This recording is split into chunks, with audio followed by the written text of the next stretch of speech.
Hello everyone, it's David again. We are on Babylon 5, Season 4, Episode 17, The Face of the Enemy. A little bit tired today. I got woken up by the alarm I had set on my security system and expecting some burglar or something to be out there. I looked to see what it was, and sure enough, there was a fox running around my porch setting off my security systems. I learned that foxes eat Iam's cat food. If you leave it outside for the cats, foxes will come in.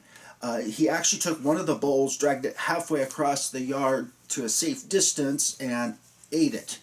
So, if you ever wonder what do foxes eat, they eat Iam's cat food. Now, as far as what the fox says, I'm going to leave that for you to find out on your own. We start off with the White Stars battling Earth Alliance destroyers. They zip on in. Franklin and Lita arrive on Mars, and Michael Garibaldi tells Mr. Edgars that Sheridan's father is in custody. And he makes a remark to Mr. Edgars. The last guy got 30 pieces of silver for the same job. Now, for those who maybe aren't familiar, it's the Christian story of Jesus of Nazareth, who was betrayed by Judas Iscariot, I believe is his last name, but Judas, call him, and he got paid 30 pieces of silver, or 30 shekels, some say, by the Romans to betray Jesus of Nazareth. So, setting up a little bit of a Messiah motif there. At any rate, we cue the entrance and we zip on in, and Earth Alliance destroyers are fighting really hard, and Sheridan can't figure out why they are fighting so damn hard. They're outnumbered, they're outgunned. Surrender. At any rate, one of the captains said that he's been told that if they surrender, they are taken out, executed, and then replaced by Minbari. Well, sure enough, one of the captains, who is evidently a buddy of this captain, zips on in. Mackie, I think was his name, and says, "Look, you know me. I'm in charge. My crew is all here. We're all here. No Minbari to be found on board this Earth vessel. What you've been told is an out-and-out lie." So we get a little bit of the war propaganda influencing the fighting. And we see that again all throughout human history. We zip on in, and Agamemnon joins the fleet. Agamemnon was the ship that Sheridan originally captained when he took over Babylon 5, you'll remember. We zip on in, and Michael Garibaldi starts the plot to set up poor Captain Sheridan. We zip on over.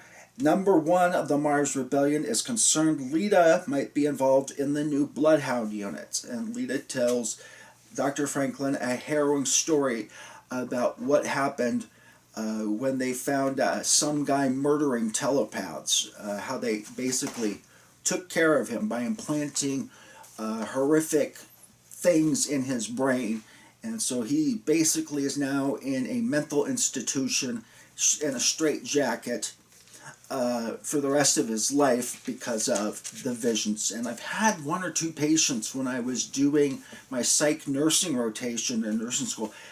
Very sad indeed. I won't describe it to you because some of them have gone through horrendous lengths to get the visions out of their head. I'm not going to go there.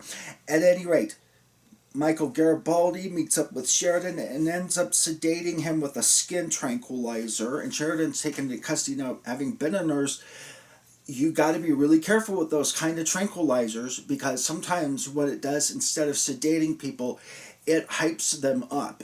And sure enough, Sheridan puts up the good fight, including one really hokey scene where he punches a guy, and the guy literally then walks over to a window and throws himself through the... I mean, it was like really not the best acting, at least at that part. I did like the flashes of where, instead of seeing the fist come out, all of a sudden there's a fist right up in his face and stuff. Really good camera shooting work there too. You might want to review that and take a look at it and appreciate the camera work there.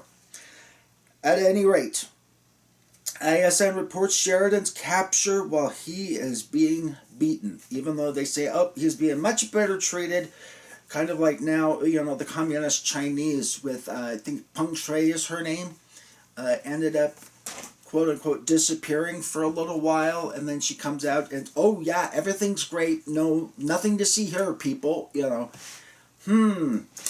At any rate, is this the end of the rebellion? And we've seen in history where sometimes the death of the leader, and it seems to depend on, is the rebellion, the revolution, the war, is it built around one person? If that's the case, it generally means the end of the rebellion. If it's built around an idea, you're generally not. For instance, what would have happened if George Washington would have been killed at the outset of the American Revolution? That I doubt pretty much would not have affected the American Revolution at all. If you disagree, put your reasoning down below. I'd be interested to hear it. But as this revolution is based on an idea and not just Captain Sheridan, Ivanova steps up, takes the role, and continues the campaign. We learned that Edgars Industries has developed a virus that attaches to genes of telepaths so that they must receive an antidote every 2 weeks. Does that constitute genocide? Pretty sure that it does.